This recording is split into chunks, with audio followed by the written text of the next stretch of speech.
ఢిల్లీ నుండి అహ్మదాబాద్ వెళ్ళిన ఒక వ్యక్తి అందులో ఉన్న అసౌకర్యాలని వీడియో తీశాడు. సో, ఏసీ సరిగ్గా పనిచేయట్లేదు ఏదైనా.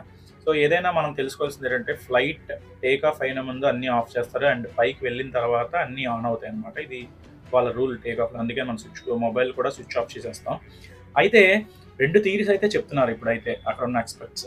సో, ఇది ఏంటంటే ఈ ఫ్లైట్ టేక్ ఆఫ్ అయ్యే ముందు 1,25,000 గెలియన్ల అందులో వైట్ పెట్రోల్ ఉంది. అంటే ఫ్యూయల్. సో, ఇది 35 టన్నులు ఫ్యూయల్ అనమాట మొత్తం. ఏదైనా బర్డ్ వల్ల ఇది కొలిజన్ అయినట్టయితే ఫస్ట్ స్మోక్ వస్తది ఒక ఇంజిన్‌కని. అయితే అది అవ్వలేదట. రెండోది 2 ఇంజిన్స్ అది స్విచ్ ఆఫ్ అవ్వడం వల్ల ఈ పవర్ అనేది అక్కడికి వెళ్ళలేదు ఫ్యూయల్ అని రెండో థియరీ చెప్తున్నారు మరి వీళ్ళు కూడా. అయితే ఇక్కడ అనుమానాలు ఎక్కడొస్తున్నాయంటే ఫైనల్ మెసేజ్ ఫ్రమ్ పైలట్ ఏంటంటే mayday mayday no thrust losing power unable to lift. ఈ వర్డ్ అనిన తర్వాత ప్లేన్ అనేది క్రాష్ అయింది. సో, దీని మీద ఇప్పుడు అనుమానాలు రెండో థియరీకి ఎగ్జాక్ట్‌గా ఇది మ్యాచ్ అవుతుంది. ప్రెజెంట్ అయితే బోయింగ్ ఫ్లైట్స్ అన్నీ చెకింగ్ దాంట్లో పెట్టేశారు. ఏ ఫ్లైట్స్ ఎగరకూడదని.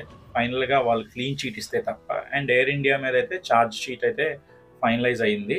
సో, చూద్దాం మరి ఫ్యూచర్‌లో ఎలాంటి నిజాలు మనకు బయటికి రాబోతున్నాయో తెలుసుకుందాం. జై హింద్. ఇండియాలో ఉంటే ఇండియన్ అయిపోవు, నీలో ఇండియా ఉంటే అవుతావు.